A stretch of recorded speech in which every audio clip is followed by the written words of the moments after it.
Thank you. Thank you very much, David, for your kind words and for inviting me. It's an honor. Thank you. Distinguished colleagues, distinguished friends, distinguished dear students, it's very nice and just to be with you. With all humility, I will try to think together today on transdisciplinary, can you hear? Transdisciplinary science methodology. And I would like very much to have your questions. So I will try as much as I can, David, to leave perhaps 15 minutes at the end. Yeah, all right. We have to finish at 1:30, I know that. So I will try rather to be quick. So let's think together why some transdisciplinary science methodology decide.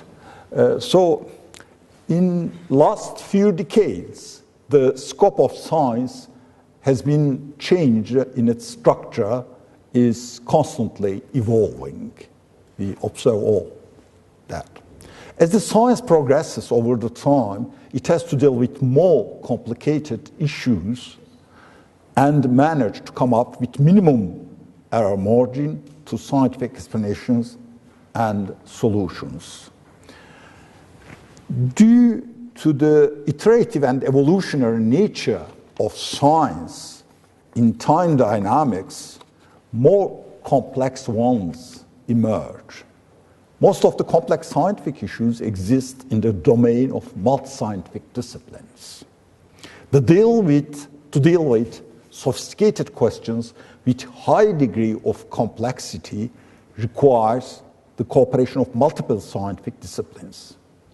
It needs to be targeted, it's very important, targeted to the problem, analyze, interpret, converge to solutions with an iterative, continuous iterative transdisciplinary approach which endogenize various disciplines.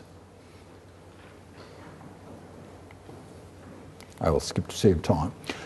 The complex scientific issues that deals with multiple disciplines used in general the following approaches: interdisciplinary science methodology, multidisciplinary science methodology, transdisciplinary science methodology. Interdisciplinary science methodology, researchers interact with the goal of transferring knowledge from one discipline to another, allows researchers to inform each other's work and compare individual findings. Multidisciplinary or pluridisciplinary science methodology, researchers from a variety of disciplines work together at some point during a project, but have separate questions, separate conclusions, and disseminate in different journals. In general, both of them are rather converge to have synthesis. Transdisciplinary science methodology, it can be defined by the following points. Being targeted to complex phenomena. This is very important. Targeted to complex phenomena. When I say, distinguished guests, targeted, I mean that, let's assume we have a mathematician, we have a physicist, we have a biologist, we have an economist, we have a historian. They have a problem and they have to solve this problem, they try. So the approach is not that the mathematician, the historian, the physicist looks at just from the angle of physics, history, or mathematics, or economy, just try to understand each other in an iterative way. In other terms, mathematicians try to understand why David, as a historian, thinks that way, the solution of this problem. So through this continuous iterative approach targeted to the problem, it's not anymore a synthesis, it's transdisciplinarity. So at the end, the convergence must be definitely to solve the problem through bringing, the competence of various sciences, various disciplines. This is extremely important, given the complexity of science and of the observable real world. So, targeted to that, working in an iterative approach, continuous cooperation of various sciences and disciplines converging to the solution of determined problem. So I will skip to save time. Well, you know certainly better than I. As it is well known, the sum of subsets optimal is not equal to the set optimal. This theorem can be summarized with the formula below. Sigma subsets optimal is not equal to set optimal. Let's continue. So I will skip also to save time. Let's move to set optimal. Here it's figure, it goes back, I don't know, to 1970s. It's one of my first papers.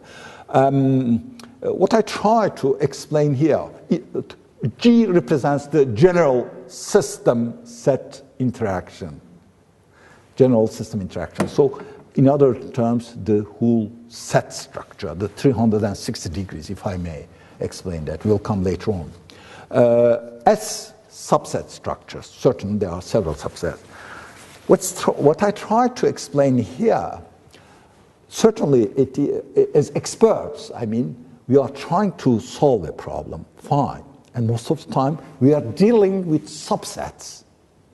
We are bound to. But what I am trying with all humility to underline is that we must never, never forget to look at to the G structure, in other terms, to the set structure. Because if we do that, sometimes the set structure we cannot explain analytically. Even sometimes mathematics is not enough to do that, the existing techniques, etc., given the complexity. But our mind, the human mind, the brain, is remarkable. At least if we make this effort, what I observed with all humility through the decades, if you do that, if you look at to the set structure, to the dynamics of the system in its complexity with various disciplines, etc. I mean, just 1972 oil crisis, Professor Togan will certainly can explain much better than I do, cannot be, I think, to my knowledge, just explained by supply, demand, and prices. It's more complex than that. It goes beyond. There are political factors, there are diplomatic international relations factors, there are security factors, there are military factors, etc., etc. So it means that each problem just in the world that we live, in the observable reality, we don't know absolute reality to my knowledge.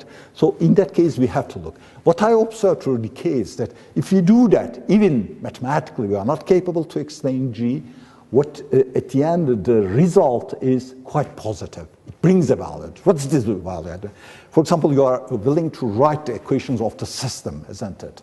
Then I observed that doing that, your specification changes. You don't keep in the system the same variables at the level of subsets. So why? I mean, so if I may, with your permission, I will come back later on.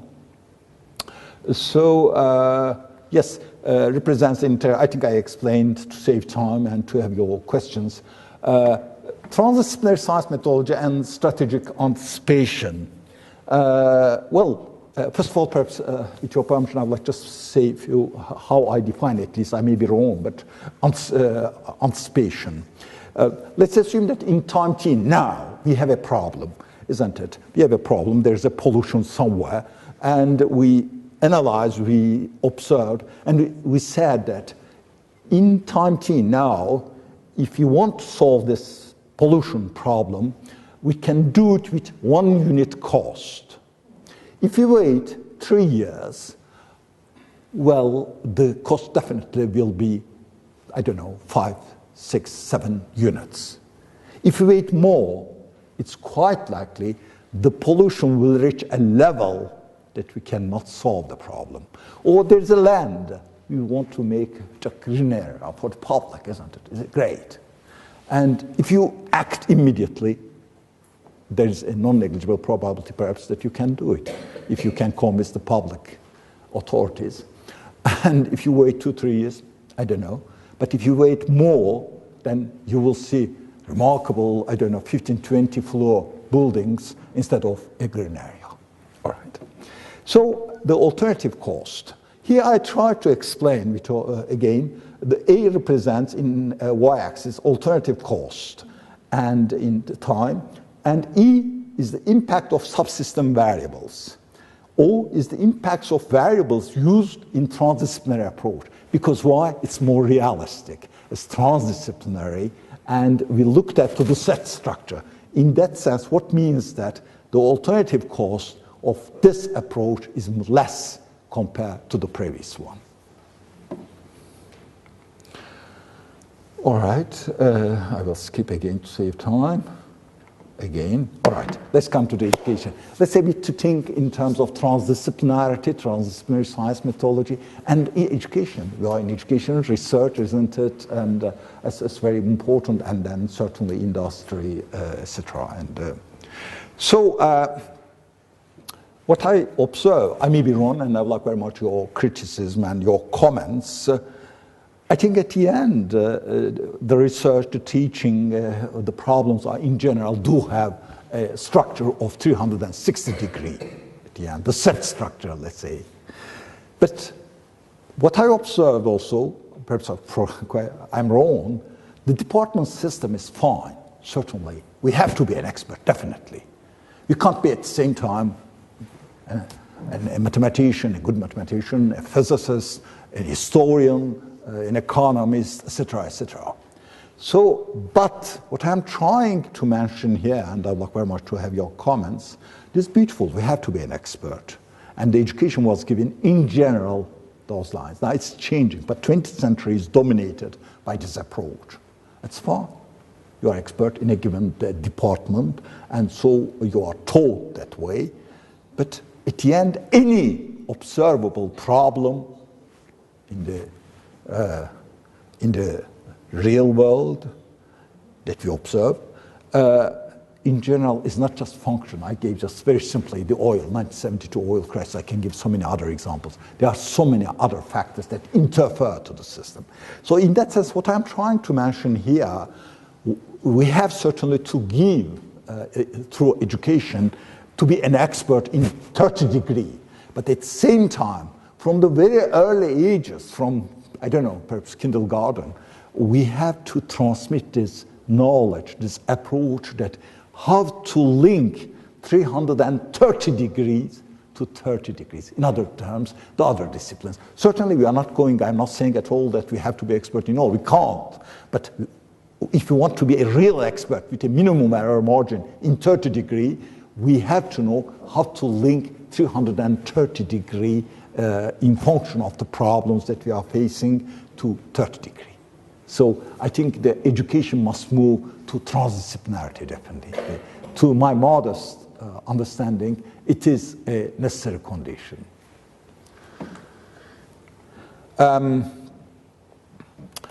So one of the most important areas which transdisciplinary approach can be applied is the education system. All right.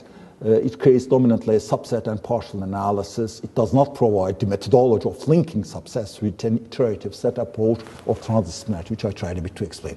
The alternative costs of this approach are dominantly observed in the 20th century. 21st century science, research, analysis, education requires transdisciplinary methodology in order to deal with high complexities and provide feasible solutions. And I can skip that too. Now let's think a bit on some comments on some other aspects. The transdisciplinary science methodology implies an integration-driven emergence of new disciplines, not just ad hoc collaboration. It's very important. It's not ad hoc. It's a continuous. The transdisciplinary, this is not from me, it's from the remarkable institution, American Academy of Art and Sciences. And I would like to express my gratitude to our provost, Professor Akai, who kindly transmitted to me this document. Because in one of the Senate meetings, I don't know, more than once, perhaps you would remember, David, referred to transdisciplinarity, and one of our colleagues criticized me. He said, already last year you referred to that. Well, politely, I tried to explain why I'm insisting. Anyway, he kindly afterwards sent me this document, and I'm grateful to him. So the transdisciplinary nature of current scientific and societal challenges and the powerful new approaches enabled by the combination of traditional separate disciplines can be fully addressed only by rethinking of current academic and government funding structures, as well as the traditional relationships among academia, the private sector, and government. As the American Academy of Arts and Sciences, I'm really very much impressed for very simple reasons. I think I have been thinking that way with all humility for almost for the last 35 years. I'm born before Christ. I'm from this period. So, but I haven't seen any really practically publications, and a very serious institution for the first time they had a committee on this issue, and they published some 60 pages, very interesting work. Anyway, I'm grateful to them. Oh, another. Who knows Güvenen? Güvenen. It's very important. And I'm grateful to another great scholar, great gentleman, Professor Halil İnalcık. Professor Halil İnalcık taught me Güvenen. Güvenen is a German scientist. He worked on science methodology, and he wrote, certainly he made several contributions, but one of them is hermeneutics. Hermeneutics is a fundamental rule in science methodology. The initial thought, the initial signals may avoid in the time and space dynamics high negative impacts and alternative costs that may occur. Now, let's be perhaps, I have to be more clear perhaps. At the end, the hermeneutics says, distinguished colleagues, friends, is that we have to go to the initial source. Initial source. It's very important. Initial signals. It's very important. Or I could say, well, it's past, right? Yes, but I will say just in a very simple way. It will very well be that, I don't know, Professor Inal perhaps wrote, certainly she wrote so much, I don't know, an article, remarkably, very well done. I'm sure she never does, but just as an example, not the article, but a mistake, I mean. But if she observes this mistake, she will correct it.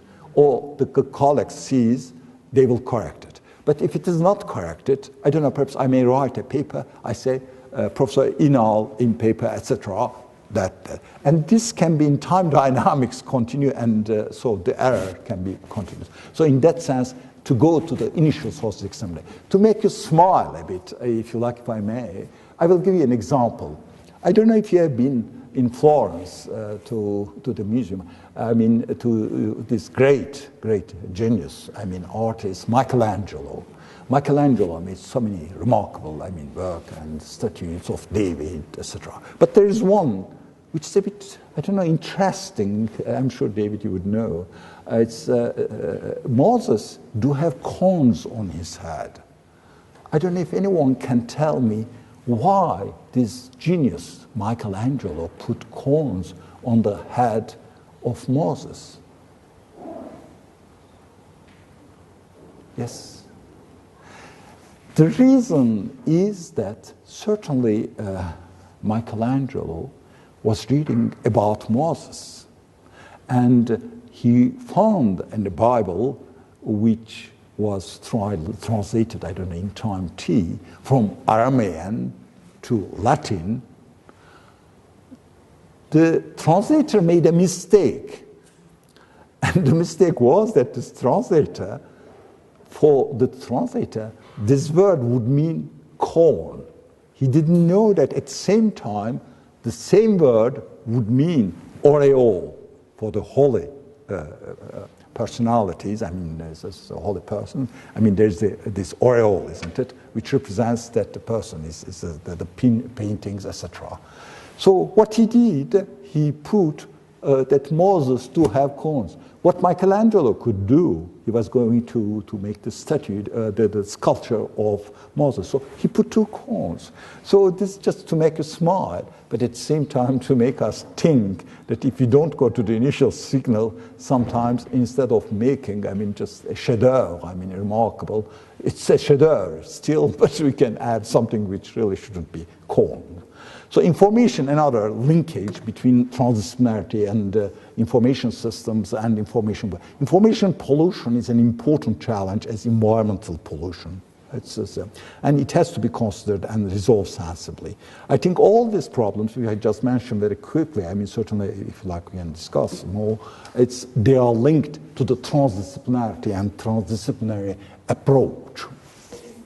So alternative causes of distortion of probabilities and outcome of information, perhaps, should I speak? All right. Yes, of probabilities and outcome information in the direction of preferred decision alternative. Secondly, information distortion can occur where the number of distinct pieces of information on the network increases. All right. Let's think together on this figure. Transdisciplinary science methodology and decision systems. So very briefly, we talked about the interaction between transdisciplinarity and information systems, and also on education, and also on pollution, etc. I mean, on various. I mean, we can link, I think, to so many disciplines and problems. Here, what I tried, I mean, I concentrated more to the information and to the decision systems. So I tried a bit to make the linkage, the interaction, to understand the interaction between transdisciplinary science methodology and the interaction with the information systems and decision systems. For the information systems, I don't know, perhaps I'm wrong, what I observed, I mean, and for this reason, I mean, again, with all humility, 8 years ago, I said that it's really necessary to have a course on, and with permission of Professor now, to teach, information systems distortion and error margins.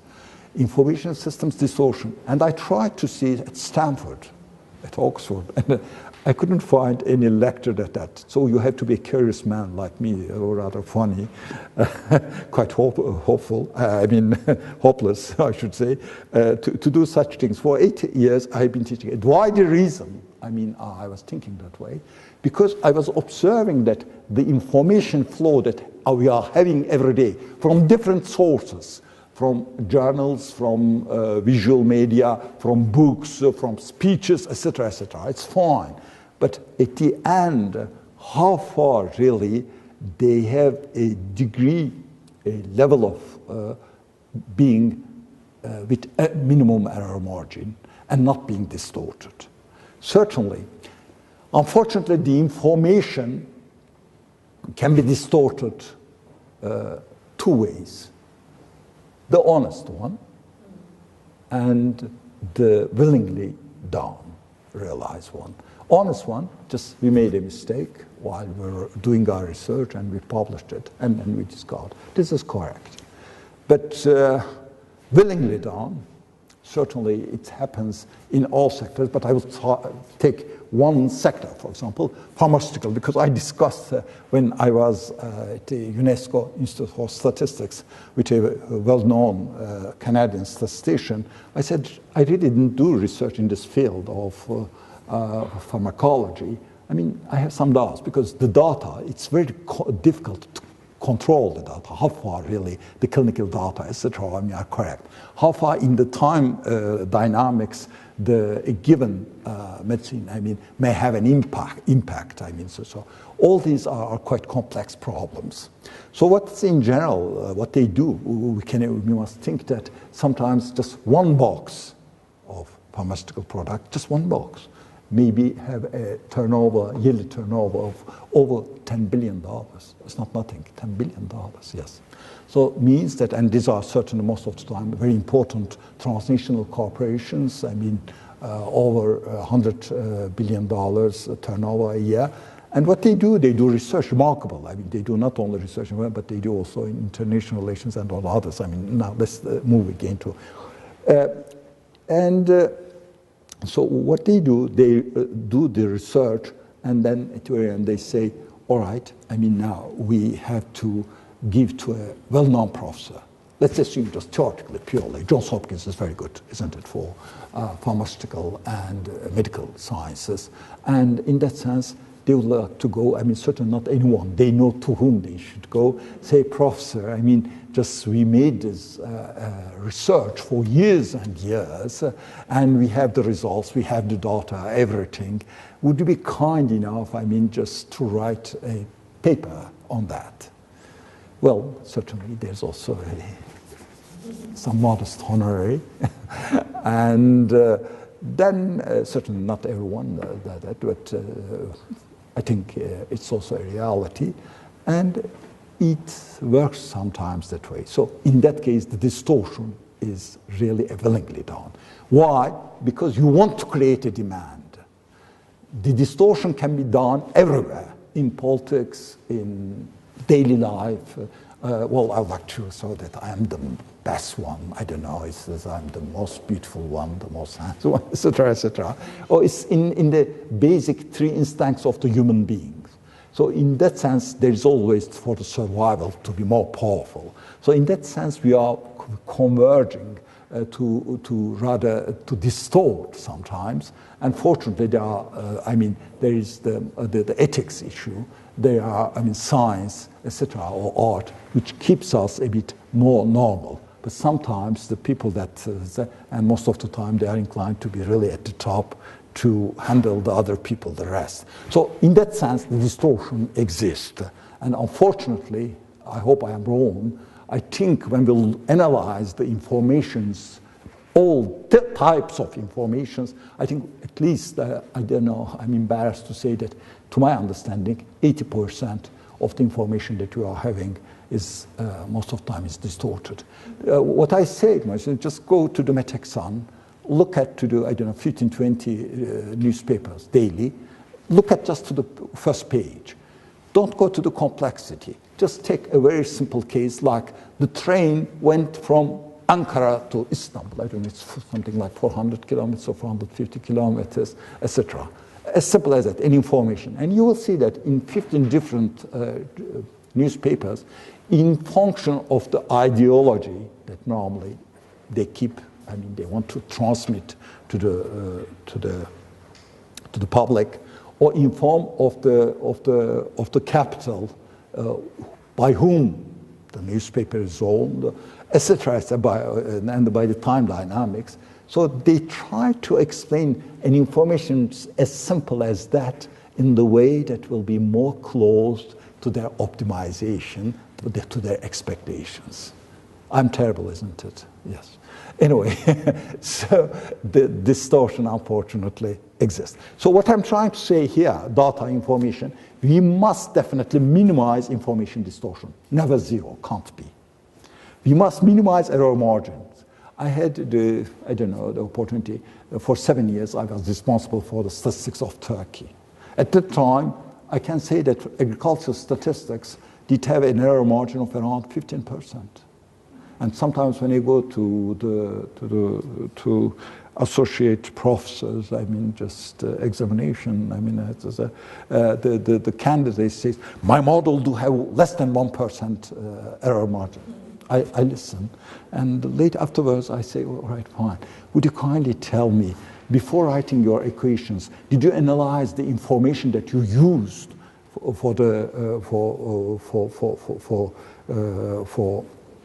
specification of your equations? Most of the time the answer is no. Second, did you have any analysis of the data? How much error margin do you have? Did you endogenize it? So I think, unfortunately, there is no statistics with zero error margin. So we have to endogenize all that. On the other hand, we have to maximize information security. And if we can do that, what can we achieve? At least we can converge to a value added to decision analysis. In other terms, our decisions will not be perfect, but they will not be under-optimal. They will be with less error margin, with minimum error margin. All right.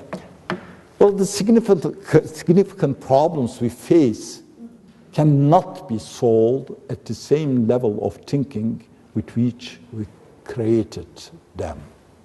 Albert Einstein. Again, Albert Einstein, imagination is more important than knowledge. You have to be Einstein. If I say, nobody would take into just consideration what Einstein says. This is important, I think. And he makes us think. And then I will finish here, with your permission. Again, I would like to refer to the American Academy of Art and Sciences. In the 21st century, the full promise of the research enterprise can be realized only if problems are approached in a transdisciplinary manner, and if discovery and application are seen as complementary aspects of continuous, iterative process. Basic researchers and scientists, clinicians and engineers who apply their discoveries must be aware of one another's capabilities and be able to form and dissolve working partnership as needed. So the mathematician will try to understand the historian will understand through physicists, etc. They will try iteratively, continuously, but they are targeted to the problem. They are nothing what mathematics says, or what history says, or what physics says, but they try to solve the problem through this complex iteration, continuous iteration. I thank you very much.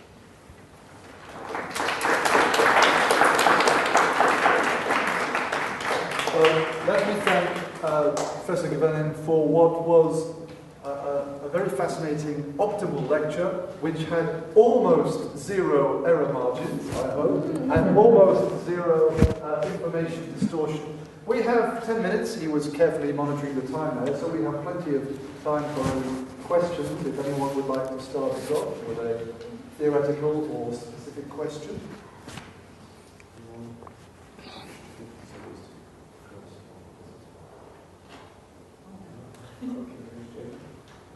So, how do we, it's sort of like a paradigm shift, I think, what you're talking about. That's right. So how do we release our hold on our current love for different departments, and how do we make the change? How do we convince people to leave their comfort zone and to think in this transdisciplinary way? Well, excellent question in terms of practice of it. It's very tough. You are perfectly right, asking this question. First of all, I think in the department approach, it's really our castle. So we are trying to optimize at the level of our department, the budget, everything, our success, etc. So most of the time, we are not inclined really to interact with other departments. Unfortunately, this comes through years and years, decades and decades, especially specific to decade.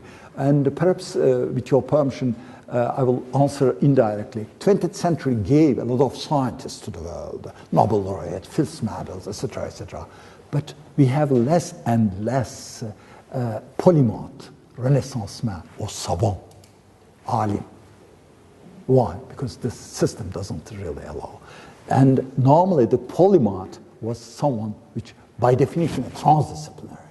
Not only they are taking, if you take, all these people, Da Vinci and others, etc., all, they were doing mathematics, but they were also doing sculptures, they were painting, etc., they were interested in medicine working, etc. So I perfectly understand, but so what to do? Again, I think perhaps I wasn't clear enough. I tried to mention that this 30-degree optimization must start, in a sense, from the childhood, from the kindergarten level. We must transmit the knowledge that at the end the problems that we observe, the observable reality, we don't know the absolute one, then are complex. And in order to get something optimal at the 30-degree level, we need to link to the knowledge that we get from 330 degree. And we must transmit that. I think through time dynamics, if through the teaching, I think the real revolutions are in our mind and in our sensitivity. Your question is excellent. It's very tough to do it. I think it's a matter of teaching. It's a matter of understanding, mentality, which may come through the time dynamics. Thank you. I don't know. Actually, I'm thinking, yes, speaking as a parent here, I can see what you're saying very much. most of us in the audience now would find it difficult to make that shift. Yes, that's having right. been in particular disciplines for a long time. That's right. If with children, you don't ask them, what would you like to be? But ask them, what would you like to be dealing with? What problem would you like to solve when you grow up? Rather than saying, I will become an historian or I will become a biologist. You're then departmentalized. If they're focusing on the problem to be solved rather than on the kind of specific departmental method of solving it, then they will enter with that mentality, which is obviously a lot more transdisciplinary than the departmentalized one that we've all grown up with. So yes, I agree. Excellent point, David. I think from the pragmatic point of view, I think we need to change. You have to come here. It's excellent, really. No, I mean it. It's excellent. I think because what you say is really a contribution, instead of choosing in function of subjects, departments, but certain which problem you would like to deal. I would like to deal with the problem of pollution, all right? But pollution requires so many disciplines, isn't it? Like that. Indeed. Yes, that's right. Definitely. I think it's excellent. Thank you. Thank you very much. No, it's a contribution. Bonus.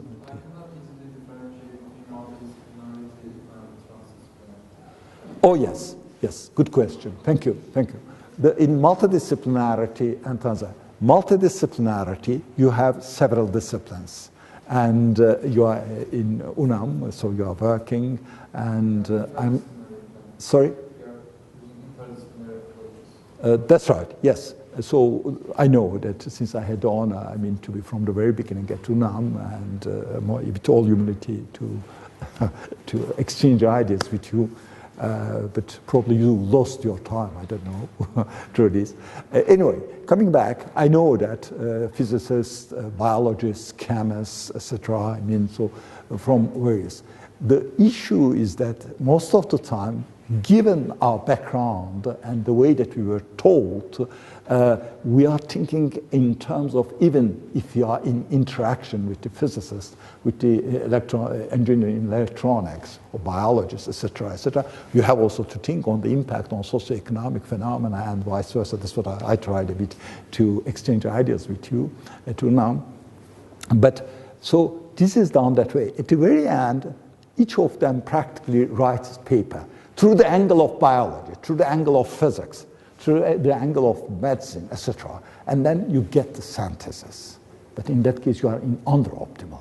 In transdisciplinarity, as I mentioned, you are targeted to the problem through the iteration. Physicists, biologists, chemists, etc., they interact with each other. They are together.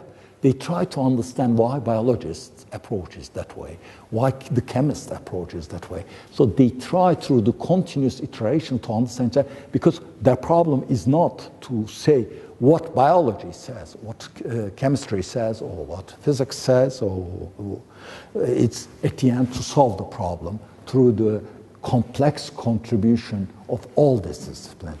The end, the where it converges is to solve the problem, targeted problem. I don't know if I am clear now. Transdisciplinarity means targeted approach? Yes. But multidisciplinarity not? Well, it is targeted, but each of them, in a sense, look at from its own angle, from the physics point of view, from the chemist point of view. In the other one, no, it's through the continuous iteration. They forget practically that they are chemists, but more than one target in a sense. or it's continuous. Yes, it's continuous iteration and targeted to the problem. Yes. Yes, please. Are you foreseeing in the 21st century that these rigid boundaries that are around the disciplines are going to resolve, and we will have more like meta-disciplines without really much connecting to each individual? I think so. Chemistry, is it biology or is it chemistry? Yes. Well, I think not all that. I think David really also comment was remarkable. We'll think more and more in terms of problems, not disciplines. The disciplines will exist, but we will use the disciplines in order to solve the problems. All right, we have now the climate change. We have the problems of pollution. We have, a problem of really time. We don't have time. I mean, there's the individual and the system. We are almost taken slave of the system and the system. I think people think about that, but unfortunately the system is so strong that we cannot solve ourselves just the problem, just one person, one individual. I'm sorry, it's not the problem. If you think that, I'm not against, I am the son of a businessman, but if you think that in 2015, 85 persons do have a fortune of $3.5 trillion, but the same year, this now, 3.2 billion human beings, approximately 40% of the world population, 7.2, do have exactly the same figure, $3.5 trillion, in a sense, to spend the whole year in order to live. So there is here something wrong. Again, I'm not at all against the business, etc. As I said, I come from a family like that. But there's something wrong. The system, which I call myself System 2, means that the system is driven by power and power of money. I'm not against the money, but at the end, we need to think in terms of the optimality of the humanity. So then, otherwise, we cannot solve the problems. I had the great opportunity to work in the Club of Rome. Probably you know the work. And these people were remarkable at the MIT, two remarkable professors, J. Forrester and Meadows, wrote a report in 1972 on, and what they did through the two dynamic systems model, in a sense, explains exactly in terms of using the natural resources of Earth. If we continue that way, what may happen to the world in 10, 20, 40 years time? And these people, the report was published in 1972. And it was published more than 50 million copies and translated to more than 50 languages. Now, it's not very well known, but at the beginning, it was probably the most important think tank of I had the honor not only to be a member, but to be for 15 years in the executive secretary. So what I'm here, they did remarkable work. But the issue, my dear young friends, is always there are brilliant people that they think about the problems. But in a sense, to bring to the solution is much more difficult, as the lady asked the question, how in terms of education to do that. So I think in that sense, perhaps my modest answer will be that we, humanity, we need definitely a revolution, not with your arms, no. A revolution in our minds and in our sensitivity. And we need to look to the world, to the problems, and think that at the end, we all come from the same source. If you are a believer, the same creature. If you are not, all right, from the nature. Why? To create problems because you are born there, because your skin is that color, etc. I don't know. I think there's more irrationality in human being than rationality. This, in my case, I know that. Well, on that rather philosophical note, I must draw our meeting to a conclusion. Before I let you all disappear to your separate departments, let me just once again thank Professor Orhan Güvenen for what was a fascinating talk. I would also like to thank members of the library staff who worked very hard to organize these lectures. And to let you know that next month, early May, we will have our third and final lunchtime lecture. Professor Ece Göztepe from the Law Faculty will be speaking. Okay, let's thank Professor Güvenen.